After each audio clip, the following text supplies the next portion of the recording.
Kapolres Lubuk Linggau AKBP Hajat Mabrur Bujangga saat rilis kasus mengungkapkan dari belasan pelaku yang berhasil diamankan, terdapat beberapa pelaku yang sudah menjadi target operasi Satuan Reskrim Polres Lubuk Linggau.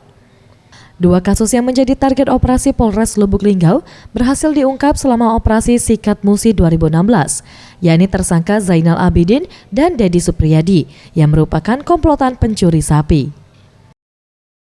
Orang nomor 1 di Polres Lubuk Linggau ini menambahkan, selain mengungkap dua tersangka TO tersebut, tim Buser Satreskrim juga berhasil meringkus 11 tersangka lainnya dengan bermacam kasus curas dan curat.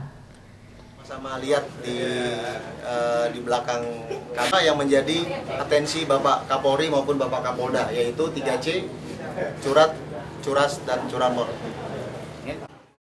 Dari hasil penangkapan para pelaku tindak kejahatan curas dan curat ini, pihak Polres Lubuk Linggau juga mengamankan beberapa barang bukti, berupa 2 ekor sapi, 1 unit mobil, sepucuk senjata api rakitan, serta sejumlah barang bukti lainnya.